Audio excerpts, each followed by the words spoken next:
Կոմիտասն ասաց, որ մեր եկեղեցական եւ ժողովրդական երաժշտությունը քույր եւ եղբայր են, որովհետեւ երկուսի հիմքն էլ նույնն է։ Շատ անգամ օտարները չեն տարբերում մեր եկեղեցական եւ ժողովրդական երգերը, այնքան մեր համար է տարբեր, այնքան խորքով նույնն են։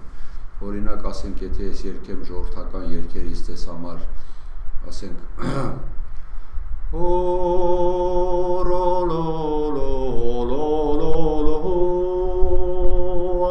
Ari che mataho Yezochan Horvel ho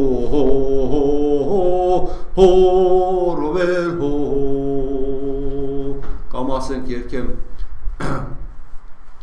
Havik mi Պայծար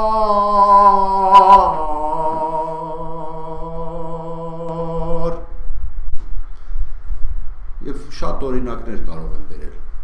Մեր եկեղեցական երաժշտությունը, ինչպես ասեցի, եկավ նախաքրիստոնեական շրջանի երաժշտությունից, այնտեղից վերցրեցին եւ դրեցին տակը բառերը։ Օրինակ, խորենացին նշում է Վահագնի ծնունդը եւ բերում է բառերը եւ ասում է մեր ականջով լսեցինք, որ երգեցին։ Ինչ արեցին։ Ասենք Վահագնի ծնունդի երգերը Քրիստոսի ծնունդի եղանակով, Միհրի ծննդյան երգերը արևի Քրիստոսի ծննդյան հետ կապեցին։ Ասենք Անահիտի հիմների եղանակներից վերցրեցին, դրեցին Մարիամ Աստվածածնի շարականներ։ Ինչպես որ տաճարները այն որ քանդվում էին, մենք գիտենք, տեղում զարգված տաճարը շատ անգամ կոչվում էր այդ բանով, ասենք կարող է Անահիտի տաճարը քանդվեր, տեղում սարքվեր Մարիամ Աստվածածնի տաճար։ Վահագնի տաճարը քանդվեր, այնտեղ սարքեին Սուրբ Կարապետի, որ կապեին դրա հետ այս տաճար եւ այլն, այսինքն փոխարինում էին այդ բանով։ Եվ ահա շատ հետաքրքիր բան կա, որ բոլոր ծննդյան երգերը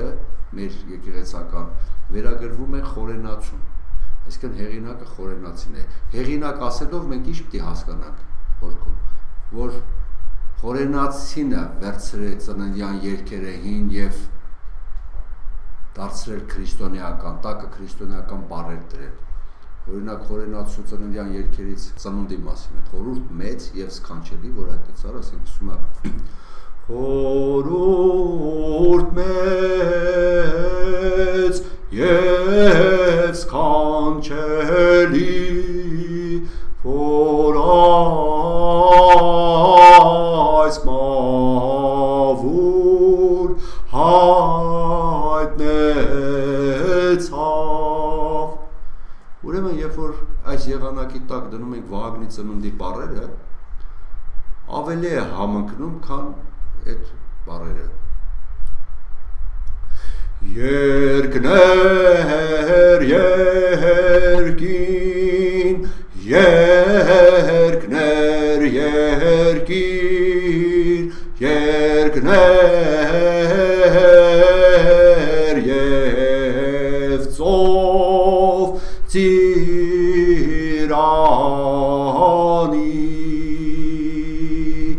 երկնի ծովուն ուներ սկարբրիկան Nik and jegan pochzuch jelaner and jegan poch jelaner Եվ այլն Տեսակ, ես ոչ մի նոտա չեմ փոխել Ես խորենացու ծննդյան երգի շարականի եղանակի տակ երգեցի Վահագնի ծնունդի բառերը Այսինքն, այստեղ հասկանում ենք, ես ինքս վստահ եմ, որ խորենացին ուզեցել է պահպանի գոնե Վահագնի ծնունդի հիմնը բառերով եւ երգով, բայց ինչ կարող էր անել, անհնար էր եկեղեցական պայմաններում Նա ասել է բառերը պահպանեմ պատմության մեջ, երաժշտություններ պահպանեմ եկեղեցական արարողակարգի մեջ որպես Հիսուսի ծննդյան երգ։ Ուրեմն այստեղ պահպանվել է երաժշտությունը, գրքի մեջ պահպանվել է Վագնի ծնունդի բառերը։ Ու խորենացին մտածել է, գուցե մի օր մեկը գլխին գնի եւ վերցնի երաժշտությունը դնի այս բառերի տակ։ Եվ որպեսզի մենք գլխի էլ ընկնենք, մենք շատ ուշ գլխին գնող ազգ ենք։ Նաեւ ձեռագրերում գրում են, որ իմացեք, որ այս եղանակները վերցված են մեր հին եղանակներից, այսինքն մեր հին աստվածների եւ բանի հիմներից։ Այդ էլ ոնց ասի, ոնց որ մեկն ասում է մի հատ հանելուկ ասեմ, այնինչն է այնինչը սկսվում է կտառով կաթ է տալիս, ունի երկու հատ պոս, անուններ կով։ Ու մնում է որ դիմացինը գտնի այդ անունը, բայց դիմացինն ասում է կոկորդիլոս։ Պես որ մենք շատ անգամ հայտնվել ենք այդ վիճակի մեջ մեր աչքի առաջ էլ հիմա անգամ այդ միթե այդպես չէր որ էպոսը պատմում էին դարերով եւ գրառող չկար։ Կանք խազերին։ Ուրեմն այդ մեր երգերը երկում մեր բանավոր, որովհետեւ ժողովուրդը եկեղեցին անգիր պահում էր, կարիք չկար գրանցելու։ Կարող է ես ասեմ, որ գիրն էլ գուցե այդպես է այն ժամանակ է հայտնվում, երբ որ բանավոր բանասությունը վտանգի տակ է, արդեն կարող է վերանալ, եւ այդ ժամանակ պետք է գիրը։ Եվ 8-րդ դարում, 9-րդ դարում արդեն տեսան, որ այդ եկեղեցական այդ եղանակները շատացել են եւ կարող է չհիշվեն, ստեղծեցվին նշաններ, հատուկ նշաններ, ինչպես հիրոգլիֆներ ասենք, ով որ չի հասկանում ինչա դա, եւ այդ նշաններով սկսեցին գրառվել մեր եկեղեցական երաժշտությունը։ Դա նոտաների նման չի, որ 12 հենց նոտա լինի գրառես։ Այնտեղ մի նշանը կարող է ցույց տա մի քանի ձայնի բանաձև, 2 ձայն, 3 եւ այլն։ Եվ այդ նշանները հետագայում շատացան եւ խազերը, եւ հիմնական խազերը, ասենք, եթե 10 քանի հատ էին, ապա դարձան 30 հատ եւ ավելին։ Եվ շատ։ Եվ ահա այդ նշաններով գրանցվեցին մեր հոգեվոր երգերը եւ 12-րդ դարում եւ 10-րդ դարում նարեկացու բոլոր տաղերը խազավորված են։ Մեր 1000 շարականը 1000-ից ավել խազավորվեց, պատարակամատույցները խազավորված են, ժամագիրքը խազավորված է, ասերգը խազավորված է, ինչպես ասերգել, ինչպես կարդալ, ընթերցել, երգեցիկ ձևով, նույնիսկ դրանք են նշաններով արված, ինչպես առոգանել։ Եվ այդպես ամբողջ խազավորվեց։ Եվ ստեղծվեց երաժշտության նաև տեսություն։ Հիմա այդ խազերով երգում էին, մարդիկ գիտեին այդ նշանները եւ այդ նշաններով երգում էին այդ եղանակները։ Հետագայում կորավ խազերի բանալին։ Այսինքն 16-րդ դարում, 17-րդ դարում արդեն խազերով կարդացող մարդ չկար։ Ինչի կորավ, դասագիրք չէին ստեղծել մի հատուկ, որ մարդ սովորի, կարծես գաղթի գիտություն է եղել։ Մի կողմից քաղաքական վիճակը, մի կողմից եկեղեցու խեղճ վիճակը, աշճանաբար մի խոսքով փաստն այն է, որ 17-րդ դարում արդեն համարյա խազեր իմացող, կարդացող չկար։ Այդ նշանները դառան այն, ինչ որ եգիպտական հիրոգլիֆները, երբ նոր հայտնագործվել էին, մարդկանց համար գիտնական է, չէին հասկանում, ինչա գրված կամ սա ինչ երաժշտություն է։ Որպեսզի պարզ հասկանաք, ես ասեմ, որ դուք էլ գիտեք խազեր, մինչև այսօր օգտագործում եք, ամենապարզագույն խազերը այն, որ դուք օգտագործում եք, բութ, շեշտ, միջակետ, ստորակետ, վերջակետ, հարցական նշան, այդ որ ասում եք, իսի նշաններ չի եղել, որ դուք այսօր օգտագործում եք, դրանք բոլորը երաժշտական նշաններ էին։ 5-րդ դարում մի կետով միջակետներ, տողից ներքև ստորակետ, տողից վերև վերջակետներ, հետո երկրորդ կետը դրեցին, որ ցույց տան սա բարձր ձայնն է, տակից էլ գիծ քաշին են մի կետի, որ ցույց տան սա ցածր ձայնն է, նա միջին ձայնն է, շեշտը ձայնը բարձրացնում է, բութը իջեցնում է, ոլորակը չի եղել հարցական նշան։ Ոլորակը ձայնը բարձրացնում եւ իջեցնում է, պարույկը բաղկացած է շեշտի եւ բութի գումարից, շեշտ, բութ, այսպես։ Սա ամենապարզն է։ Հետո մենք ունեցանք նույնիսկ կարդալու համար շեշտերի բազմաթիվ տեսակներ։ Մենք արդեն միջնադարում մենք կարդում ենք, մենք ունենք շեշտի 10-ից ավելի տեսակներ, նայած ինչն է շեշտում։ Եվ ունենք բութի տեսակներ եւ երկարացման նշան, որ ասում եք երկարի տեսակներ, վերև երկար, ներքև երկար, մեծ երկար, փոքր երկար, մեծ վերջակետ, փոքր վերջակետ, 4 կետով վերջակետ ունենք, 6 կետով վերջակետ ունենք, մի բանը նախադասություն ես վերջացնում, մի բանը տուն ես վերջացնում, մի բանը մի ամբողջ վեպ ես վերջացնում։ Տեսակները։ Եվ չկար այսօրվա կետադրությունը, որ քննություն են ընդունում ու ասում են դու սխալ դրեցիր, քեզ 4, այստեղ սխալ է ստորակետը դրել, դա ապուշություն է։ Ես դա կարող եմ ասել ցանկացած այսօր լեզվաբանի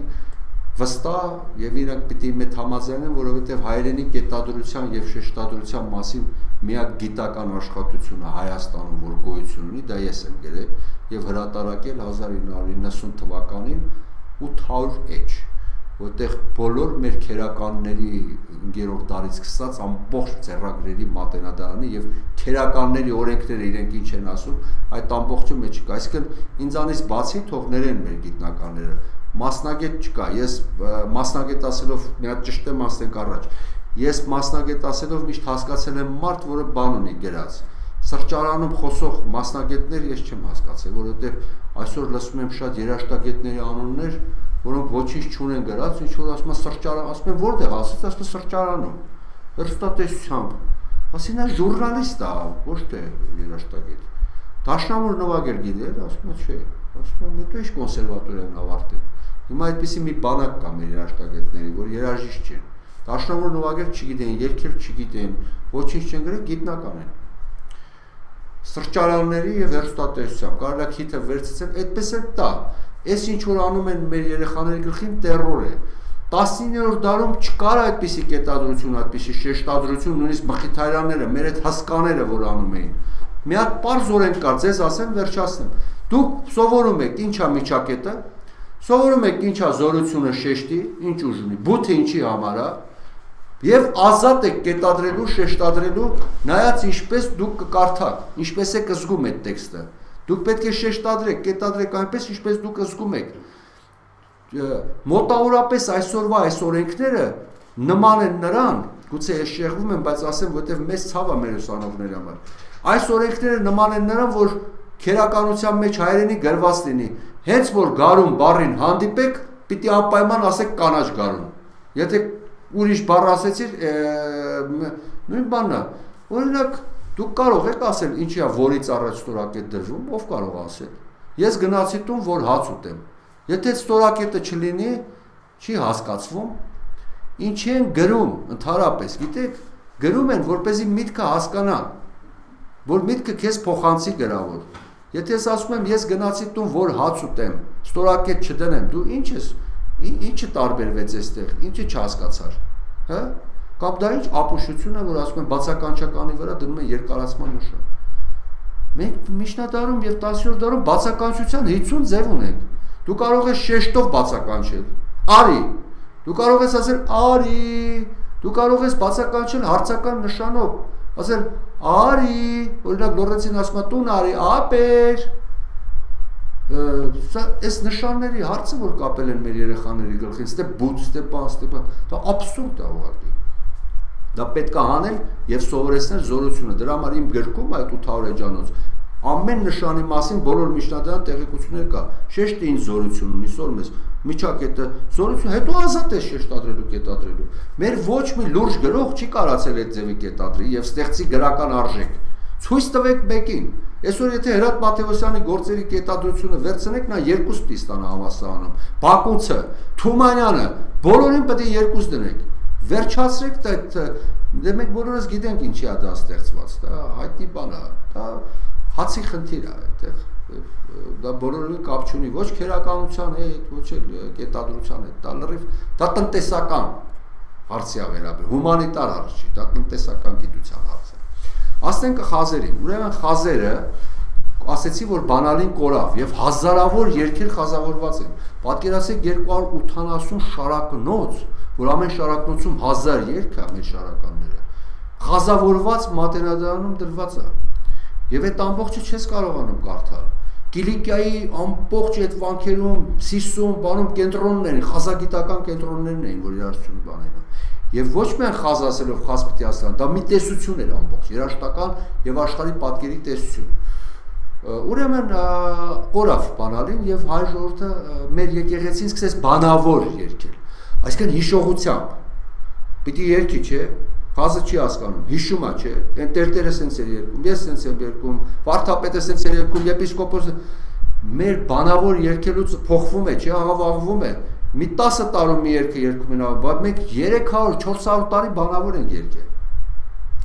Որքան կփոխվեր։ Շատ անգամ երբ հիշում էին մի եղանակը ճիշտ, մնացած բոլոր շարականները երգում էին այդ մի եղանակով, որտեղ գիտեն սա ճիշտ են հիշում։ Նրանց եղանակները կորած են։ Եվ ահա Կոմիտասը 20 տարի զբաղվեց այդ հարցով։ Տաշանակիր դար, դա իրանից շատ ժամանակ է խլել։ 20 տարի նա հարյուրավոր ձեռագրեր է ուսումնասիրել, գնացել է Սուրբ Ղազար կղզի այնտեղի ձեռագրերն է նայել, քանի որ դասագիրք չի պահպանվել, պիտի հաթերթես, որ այդ նշանի մասին մի տեղեկություն գտնես, մի տողում, մի բանում, 500 էջանոց ձեռագիր ես թերթում չկա, այստեղ թերթում ես, վայ, այստեղ տեղեկություն Բենկորճի մասին, Պարույկի մասին սենց են ասում, այդ բոլորը Երուսաղեմի ձեռագրերն էր նայում, Էջմիածնի ձեռագրերն էր նայում, անընդհատ 20 տարի, նա 20 տարի ինչքան ժողովրդական երգհավաքի գիտականանի ստեղծագործի ինչ որ արել է, այդքան երգչախմբեր է սովորացրել, որ տարածի 300 հոգյանոց երգչախումբ է պահել Պոլիսում, հայ ժողովուրդը դրանից մեծ երգչախումբ չի ունեցել։ Եվ տեսեք, բայց ամեն օր սիստեմատիկ աշխատել է ինքը խազերի վրա։ Եվ ահա 1909 թվին իր նամակում գրում է իր ընկերոջը, որ ես գտա խազերի բանալին վերջապես եւ սկսեցի կարդալ պարզ եղանակները։ Պետք է ճիշտ հասկանալ, կամ պարզ խազեր, պարզագույն, պարզ միջին բարդության եւ բարդ։ Այս շեշտը բութը բանը պարզ խազեր են, ձայնը բարձրացնում է, բութը իջացնում է, վերջավորող ձայնը սա է, քիչ եւ այլն։ Բայց հետո կա պարզ խազեր, որ արդեն այդ պարզը խնդրեմ է։ Կա պարզերն է, շփոթեք, Կոմիտասը բանալին է գտել ընդհանուր, բայց պիտի խազներ վերցնես, նա պարզ խազերն է վերցանել, պարզի մի մասը, մի լադում հատկապես, երկու լադում, երկրորդ ձայնեղանակ, որ էլի հարյուրավոր երգեր է կազմում, եւ ճանապարհն է բացել։ Իհարկե 14 թիվը եթե չլիներ կոտորածը, շարունակել, դա աթաթեց իր գործը։ 1909 թվին գրում է, որ գտել է եւ ահա ոչինչ չի հրատարակում։ Միջև 14 թիվ, նա շարունակում էր աշխատել եւ դի շարունակեր եւ եղավ 15 թիվ, մեր մտավորականներին աքսորեցին, Կոմիտասին աքսորեցին 2 շաբաթ,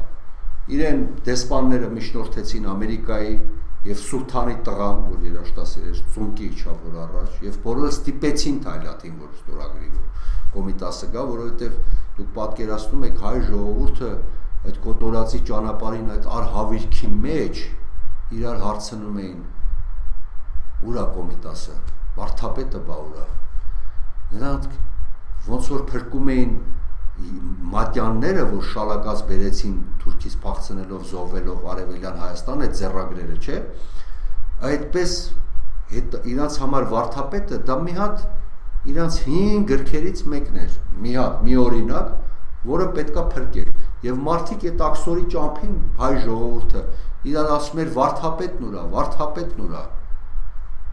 Իրանց պետ եւ ահա վարդապետը 2 ամիս հետո, 2 շաբաթ հետո վերադարձրեցին, նա դժվար է ասել, դա հոգեկան խանգարում էր, ինչ էր, միջև այսօր վիճում են, ամենայն դեպս նա ստեղծագործեց եւս միջև 17 թիվ, 2 տարի էր եւ այլևս դադարեց ստեղծագործելու 20 տարի նա մնաց այդպես եւ Փարիզի հոգեբուժարանում ով հետարքիր է կարող ուղղակի մանրամասներին ծանոթանա խազերի մասին ենք խոսում եւ ընդհատվեց խազերի նույնիսկ ձեռագրերը ցրիվ եկավ 3000 երգից կորան հարյուրավոր երգեր ժողովրդական 3000 երգից պահպանված է 1500-ից ավելին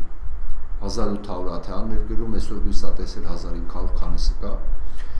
բայց այդ 1500 երգից ես ձեզ ասեմ 1000-ից ավելի երգ ընդհանրապես չի երգվել Կոմիտաս որևէ տեղ որևէ ակումբում եւ չի էլ ձայնագրվել այսինքն որևէ մեկը չի լսել այդ 1000 երգից ավելի երգերը որ այսօր պահպանված են ուրեմն խազերը քթավ բանալին հետո սովետական միության տարիներին հավաքվեցին Կոմիտասի ձեռագրերը այս ճանապարհ, սկսվեցին այս ճանապարհ հրատարակել եւ այդպես էլ 80 տարի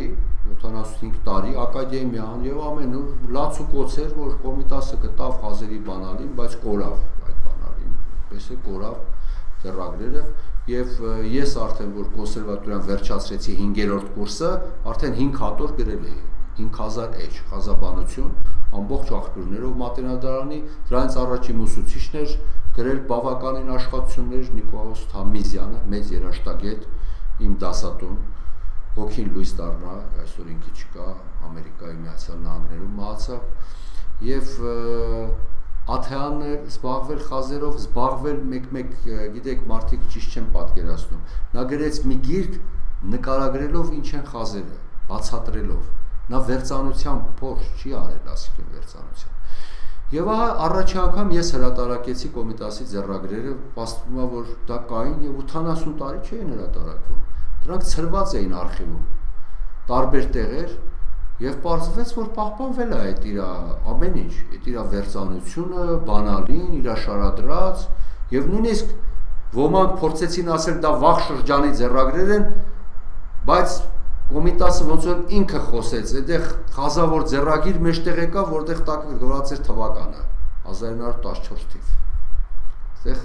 խոսակցությունը դա էլ փակվեց։ Եւ ես 300 քանի էջ հրատարակեցի դա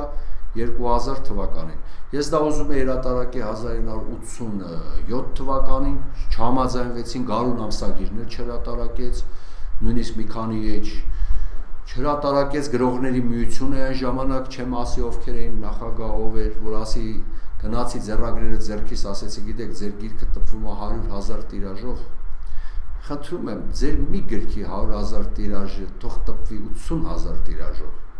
այդ 20-ը Կոմիտասի այս ձեռագրերը տպենք, չուզեցին։ Եվ այդպես մնաց, ես Փարիզում դասախոսություն կարդացի, Տիգրան Մանսուրյանի հետ գնացել ենք Փարիզ, հայ երաժշտությունն էինք ներկայացնում այնտեղ, ես այնտեղ միջազգային երաժշտագետներ էին եկել տարբեր ազգերից, ես այնտեղ դասախոսություն կարդացի 88 թվին կարծեմ թե 7-ներ, խազերի մասին Բեռլինում դասախոսություն կարդացի 90-ական թվականներն էր, երբ ներկայացրեցի, երգեցի խազերը, հրատարակեցի Նյու Յորքում, մի խոսքով Լոս Անջելեսում, Նյու Յորքում, չեմ հիշում, որտեղ անօգուտ, ուրեմն չտպվեցին։ Եվ Մեսրոպ Աշճան arczepiskopos-ը, որը մեր այն հոգևորականներից է, որ մեր միջնադարյան ամենամեծ ազգային հոգևորականների հետ կարող եք համեմատել, որ ընդհանրապես տպեց 250-ից ավելի գիրք, անուն, հրատարակեց, ահա իմ այդ աշխատությունը, որը կոչվում էր Խազերի Կոմիտասյան վերծանության հայտնությունը 2000 թվականի հրատարակություն եւ առաջի անգամ համերգ եղավ եւ երգեցին Կոմիտասի վերծանած շարականները եւ հետագայում ես այդ գործը շարունակել էի, գիտեք, արել էի եւ վերծանել էի շարականներ, որոնք այսօր ձայնագրվել են Սաղմոսավանքում, միաձայն, ինչպես հնում են երգել միայն տղամարդիկ եւ պիտի լինի լազերային սկավառակ, վերջերս անգլերեն թարգմանությունը տեքստերի, այսինքն գիտական աշխատության մասի Ամերիկայում վերջացավ, կհրատարակվի հայերեն, անգլերեն եւ կլինի լազերային սկավառակը, որ հնարավորություն ունեք խազերի վերծանությունները լսելու։ Նրանք տարբեր են, իհարկե մեր եկեղեցական երաժշտությունը այսօրվա որ փոխված է մերն է էլի, որովհետեւ լադերը, ձայնեղանակները երաժշտությունը մեր, բայց իրանք փոխված են։ Այսինքն նույն երգը հիմա ասե երգ, օրինակ խազերով վերծանած երգերը ավելի հնության նմուշ ունեն։ Օրինակ Հայրասկիզբան որ վերօրնյալ դես իդասուց քերով բեից աս քեզ աղա չեմ որ մյակոյոց հավատացելոց զիկուրատի նման երգեր են, ոչ թե խեղճուկրակ, լացկան, որ Կոմիտաս ասում էր, որտեղ լալկան բան հանդիպեք, իմացեք դա մեր երաժշտության հետ բացարձակ կապ չունի։ Հայ երաժշտությունը լալկան տխուր չի, այլ հզոր եւ ավյունով եւ բանով։ թուրքական երաժշտությունն այդ լալկանությունը եւ ասում եմ ցավոք սրտի մեր տիրացուները որ աղավաղեցին այդ մեր երգերն էլ լալկանացրեցին, զարդարեցին, մեր երաժշտությունը զարդարեցին, ինչպես զարդարված է մուսուլմանական մզկիթները, չէ՞ որ մեր ճարտարապետությունը շատ զարդեր չի ընդունում, չափի մեջ ոսկե միջինը, ինչպես այդ ասեցի, չէ՞, մեր երաժշտությունը ճարտարապետությունը նույն ձևն են։ Դա համար մեր երաժշտությունը այդ ոսկե միջինի նման զարդեր ունի, բայց քիչ, ինչպես կարող ա տեսնեք Զվարթնոցում կլոր մի քանի հատ զարդ վերևս սիրուն, բան քարը, չափի մեջ, այնպես արած, որ ասենք, բերեք մի հատ էլ զարդ ավելացնենք, մեկ էլ կնայես, չէ, փչացավ։ Լավ, մի հատը հանենք, չէ, փչացավ։ Ճիշտ իրա տեղում ամեն ինչ։ Վերջացավ, հա։ Այդ զարդի մեջ։ Եվ ահա, երբ որ աղավաղում էին մեր երաժշտությունը, թուրք ամերաներին դուր գալու համար մեր տերտերները երգում էին օրինակ Տեր ողորմյա, Տեր ողորմյա, այսպեսի բաներով են Տեր ողորմյա, որ դուք գիտեք պարզ Տեր ողորմյա, Տեր ողորմյա, այդ պարզ բանը և եկեղեցու այդ խազավոր եկեղեցին նաև պահպանել էր մաքուր մի երաժշտություն լույսի հետ կապված, թարապես արևի հետ կապված, է որ մենք ունենք արևագալի երգեր և տեսեք դրանք ոնց որ հին այդ արևի դիմավորող եղանակները լինեին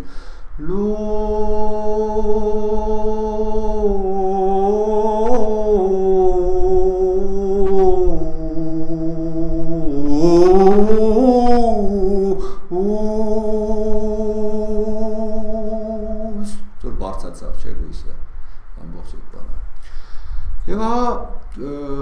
հիմա արդեն մենք կարող ենք ունենալ խազավոր այդ երգերի երկրորդ և չորրորդ ձայնեղանակի նմուշներ, որ արդեն ձայնագրված են և կարող են և պետք է առաջ տարվի այդ գործը, ուղղակի ահառելի սևագործ աշխատանք կա, որ անկախ նրանից, դա այնպես չի քնես, զարթնես, վերցանես, պիտի ամբողջ փաստերը տնես, որ անհերքելի լինի, որ ոչ թե դու ես ասում, այլ ձեռագրերն են այսպես ասում, որ այս նշանը սա է,